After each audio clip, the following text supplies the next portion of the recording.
गुलाम हैदर का ये कहना है, ये बार बार आरोप लगा रहा है कि भारत में जितने भी लोग सीमा हैदर को सपोर्ट कर रहे हैं या मिलने आते हैं या समर्थक हैं, वो सिर्फ सीमा हैदर का जिस्म देखने आते हैं।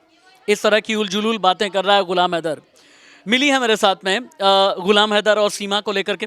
मिली, गुलाम हैदर बहुत ही ओछी ज़बान में, बहुत ही सतही ज़बान में और बहुत ही हल्की ज़बान में ये कहता है कि सीमा हैदर को भारत में सपोर्ट नहीं मिलता। जितने भी सपोर्टर हैं वो सिर्फ सीमा को देखने और सीमा की खूबसूरती देखने के लिए लोग आते हैं। क्या तुम्हें यह नहीं लगता कि गुलाम हैदर को असली उसके सबकॉन्शियस माइंड में यह है कि सीमा हैदर ने सनातन धर्म अपना लिया है, और ये एक बहुत बड़ी वजह है जो बार बार गुलाम हैदर को चुभ रही है, और पाकिस्तान में बैठे हुए कई हुक्मरानों को भी ये बात डाइजेस्ट नहीं हो रही है? सर, सबसे पहले जो आपने बोला कि खूबसूरती देखने आते हैं, तो मैं गुलाम हैदर को चीज़ क्लियर करना चाहूँगी, हमारे हिंदुस्तान में भी काफ़ी खूबसूरत लड़कियाँ और महिलाएं रहती हैं।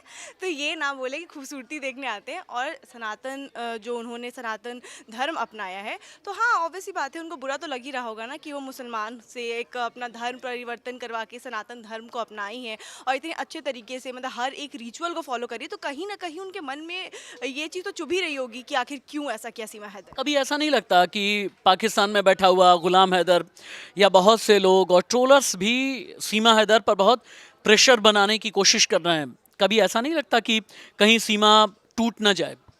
जिस तरीके से सीमा सीमा पार करके हिंदुस्तान पहुंच चुकी थी 4 बच्चों को लेके, तो मुझे नहीं लगता कि ट्रोलर्स की वजह से वो टूट सकती हैं, क्योंकि वो काफ़ी ज़्यादा स्ट्रांग है, तभी वो पाकिस्तान से भारत आई हैं सर, और 4 बच्चों को लेकर। तो मुझे नहीं लगता ट्रोलर्स की वजह से वो कभी टूटने वाली है। ठीक है मिली। दीपांजलि भी यहाँ पर थी अभी थोड़ी देर पहले। दीपांजलि से बात करें उससे पहले श्वेता है। श्वेता, अभी मैं मिली से बात कर रहा था कि गुलाम हैदर बहुत ही हल्के बयान दे रहा है। गुलाम हैदर ये कह रहा है कि सीमा हैदर का जिस्म देखने के लिए लोग आते हैं, उसे सपोर्ट नहीं करते। इस तरह के बयान दे रहा है, और ये भी कह रहा है कि नाच के, गा के, वीडियो बना के, रील बना करके अगर आपको लगे कि आप हिंदुस्तानी बन जाएंगी, ऐसा नहीं होगा। क्या जवाब दोगी गुलाम को?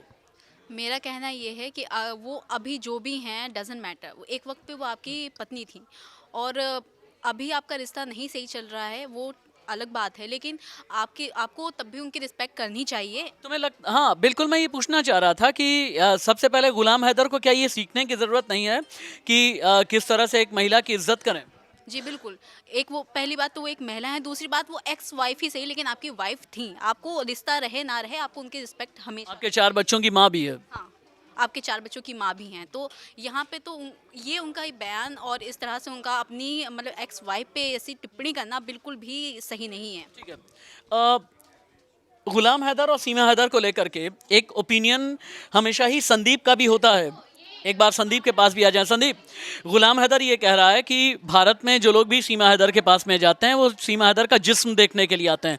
क्या जवाब दोगे? क्या कहना चाहोगे कि गुलाम सबसे पहले महिलाओं का सम्मान करना सीखे? सम्मान शब्दों में भी आने चाहिए? निश्चित तौर पर जहाँ तक सीमा हैदर की बात है, तो उनको देखने से जिस्म वाली कोई भावना तो आती नहीं, ना ही वो अश्लील कपड़े पहनती है, ना ही उनका चलने का तरीका, बोलने का तरीका ऐसा है जिसमें किसी प्रकार की अश्लीलता झलकती हो। अगर इस तरह की बातें कही जा रही है, चाहे कहीं से भी कही जा रही हो, हिंदुस्तान से, पाकिस्तान से या किसी भी देश से, तो मुझे लगता है किसी महिला के लिए इस तरह की बातें करना बेहद ही भद्दी बात होगी, जिसे कोई भी पसंद नहीं करेगा। और ख़ासतौर से सीमा हैदर के लिए ना उनका कुछ चाल चलन, कपड़ा पहनने का तरीका, बोलने की बातें बिल्कुल एक समान सी महिलाओं की तरह उनका अंदाज है। तो ऐसे मुझे लगता है कि वो सरासर झूठ बोल रहे हैं, और इससे उनका केस या उनका मामला ही कमज़ोर पड़ेगा। गुलाम हैदर, आपको अपने गिरेबान में झांक करके देखना चाहिए।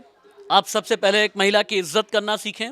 जब भी बयान दें तो ये जानें, अभी नहीं लेकिन एक वक्त में सीमा आपकी बीवी थी, आपके बच्चों की माँ अभी भी है। नमस्ते।